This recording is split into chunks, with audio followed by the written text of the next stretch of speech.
A seance has been held in the great house at Collinwood. A seance that has suspended time and space and sent one woman on an uncertain and frightening journey into the past, back to the year 1795. There, each of the Collins ancestors bears a resemblance to a present-day member of the Collins family, but the names and relationships have changed. And Victoria Winters finds herself a stranger in a sea of familiar faces. She has also learned that the early history of the Collins family is one of an evil reign of terror, destined to go on through all eternity.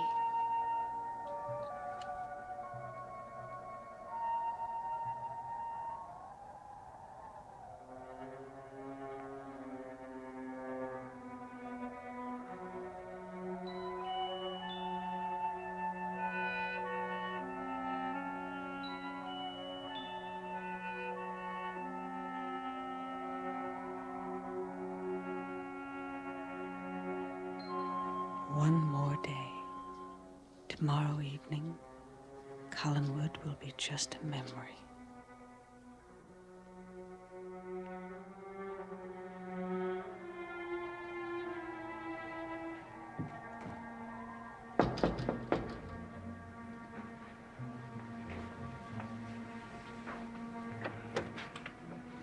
Oh, good evening, Millicent.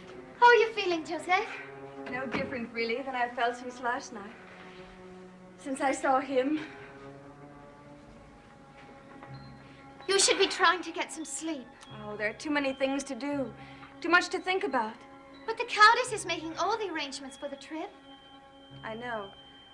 But I tried to sleep and I couldn't. I keep thinking that Barnabas is somewhere nearby.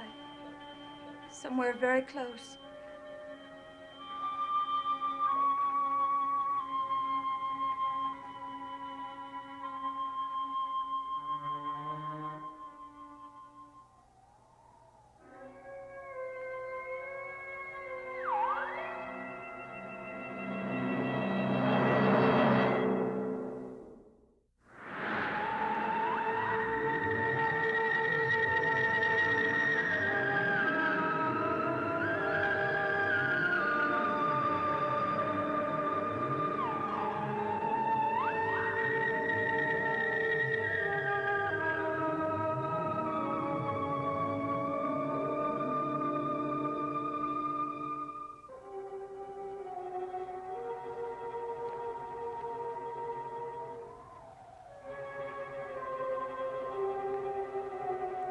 Come to the window, Josette.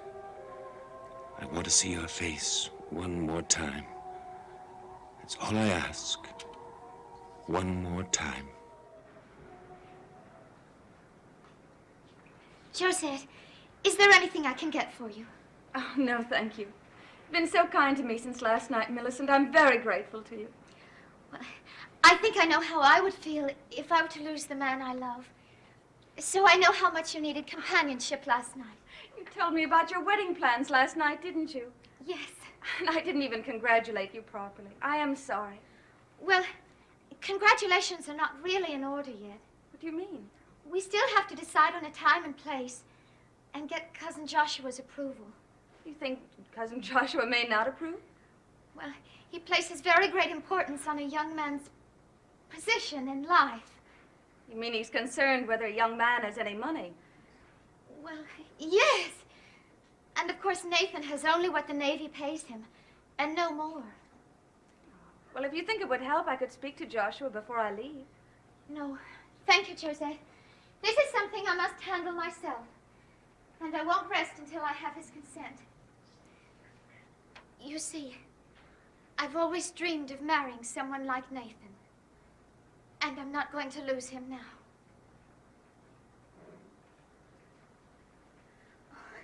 There he is now. Who? Nathan. I'd better go downstairs and let him in. Oh. Perhaps you'd like to come downstairs and have tea with us. Oh, no, thank you. I think I'll stay here. And I'm sure that Nathan would rather be with you alone. Oh, he wouldn't mind. Well, thank you anyway. All right. Try to get some rest. I will. Millicent, I'm sorry now that we did not get to know each other better during my stay here. So am I. And I am very happy for you. Thank you, Josette.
Good evening, Lieutenant. Good evening. Is something the matter? Well, yes. What is it? When I was coming along the road, I saw a man in the distance near the woods. What man? Well, either my imagination is getting the better of me, or it was Barnabas Collins. Barnabas? And listen, I could swear it was he. And I could swear that everyone is going quite mad. What do you mean? Last night, Josette thought she saw Barnabas. But it wasn't my imagination. Oh, of course it was. You know as well as I do that Barnabas is on his way to England. Yes, but if Josette saw it... She thought she saw him, that's all. You must remember, poor Josette has been under a very great strain. Well, I haven't been. And the man I saw just now was dressed exactly like Barnabas and looked like him. You said you saw him from a distance, didn't you? Yes? Well, then it could have been anyone. If you'll think about it for a moment, Nathan, you'll know it couldn't have been he. If Barnabas were here, why would he be standing in the woods in the dead of night? Yes, I suppose you're right. He lives here. He'd have no reason not to come in. I don't know what to make of it.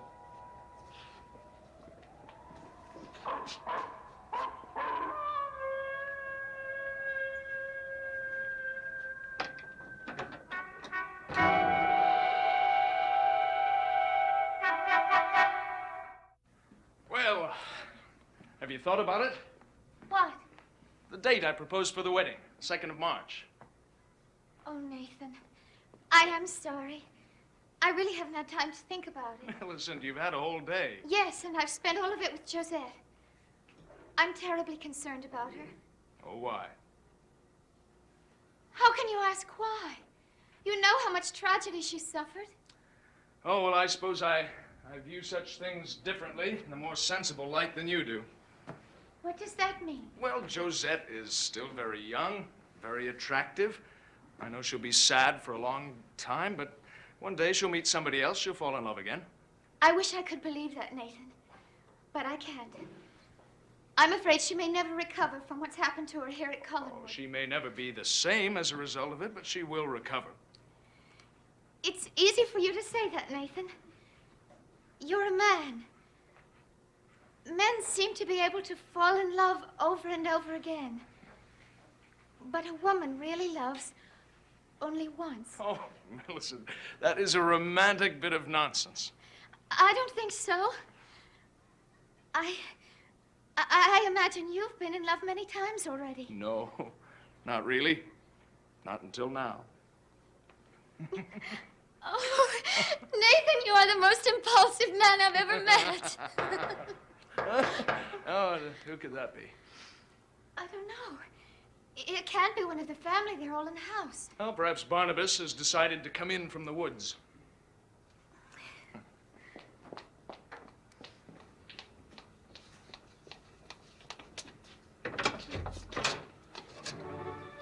How do you do? I'm looking for Nathan!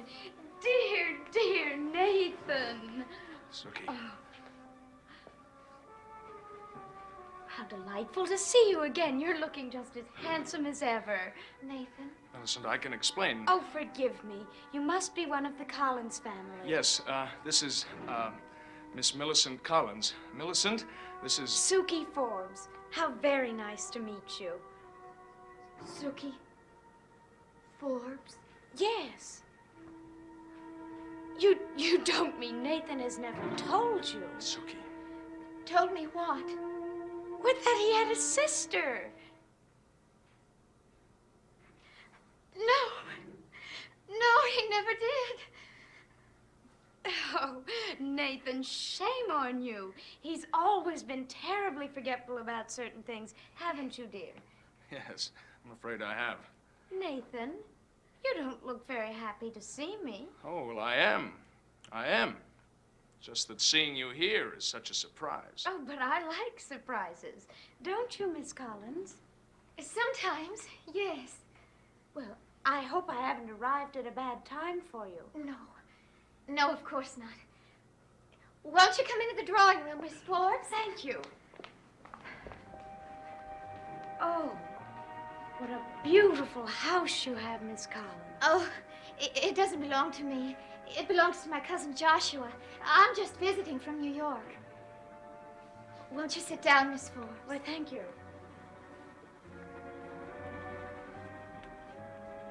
Tell me, are you planning to stay in Collinsport for a while? Well, I really hadn't decided yet. Anyway, I think that will depend on Nathan. Oh? What does that mean? Well, dear, we haven't seen each other in so long.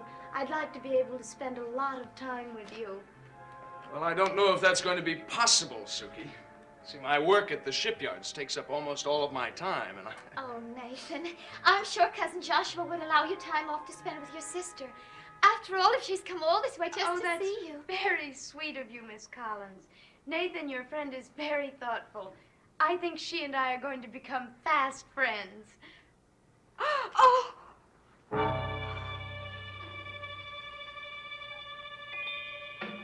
Miss Forbes, what's the matter? I saw a face, a man's face at the window.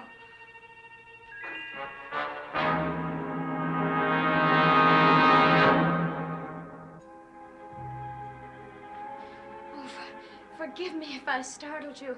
I don't usually scare easily, but there was something evil about that face. well, I don't see anyone outside. It must have been your imagination, Miss Forbes. No, I definitely saw a man's face. I'm sure of it. Are you going to be all right? Yes. Yes, I'll be fine in a moment. Millicent? Perhaps a cup of tea would help her feel a little better. I'm afraid Cook has gone to bed. Oh, well, would you mind making? Well, No. No, of course not.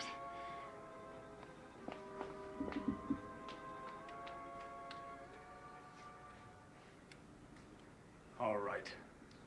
What's your game? What's my game? Oh, Nathan, you get more amusing all the time. You gave me your word you'd be on that carriage leaving this morning. That was before I found out what your game was. What are you talking about? Come now, do you think I'm a complete imbecile? I want you to be out of here now, tonight, Suki. No, Nathan. I have found Collinsport a lot more interesting than I thought it would be. I think there might be definite advantages to my staying here a while. You're not going to stay, and that's all there is to it. And who's going to make me leave? I am. How? Listen to me, Suki. This is not what you think It is precisely what I think it is, Nathan. And I found out about it thanks to your unbelievable conceit. What do you mean? You're such a social climber, Nathan. And the trouble is you're unable to hide it. You just couldn't resist letting all the common folk in the village in on your great triumph. Suki, I swear to you, this is different. I happen to be in love with Millicent. Pure rubbish, my dear husband. Be quiet. You're in love with her money. And as a matter of fact, I'm growing rather fond of it myself. Look, I gave you $400 to get out of here this morning. But you didn't tell me about this, my dear. You neglected to mention that you're about to snare quite a fortune. How much more do you want? Patience, my dear, patience.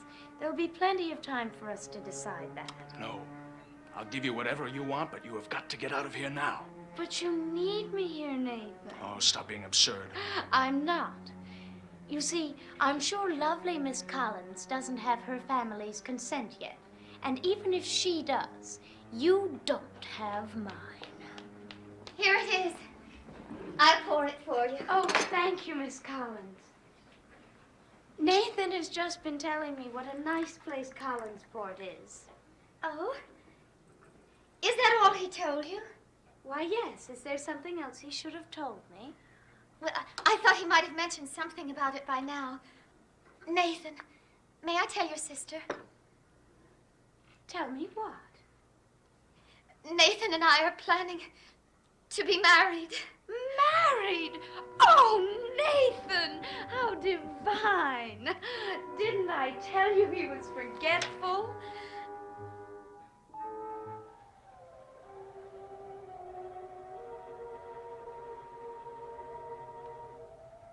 Why doesn't she come to the window?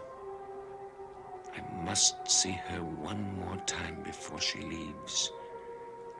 One more time. And if she will not come to the window, then I must go to her.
Josette, Barnabas!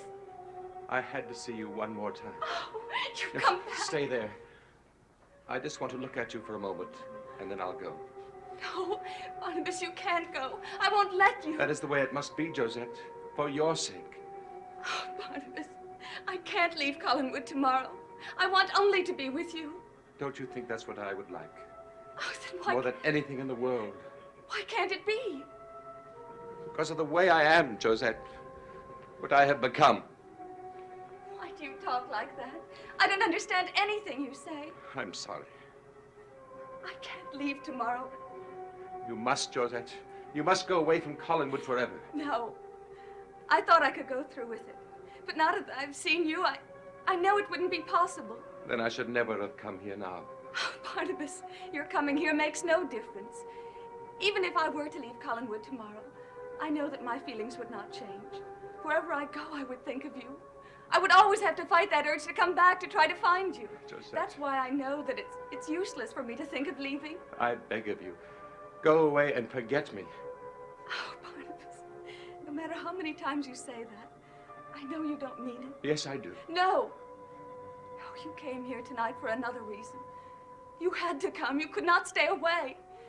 Because you know that our destinies are one. That there is nothing, absolutely nothing that can keep us apart. Josette, you don't know what it would be like if we were together. Oh, Barnabas, of course I do. I've dreamed about it for so long. I don't care about those things that I don't understand. Those things you said about our new life together. And I only want to be with you. Don't let me go. Please take me with you. Barnabas, please take me with you.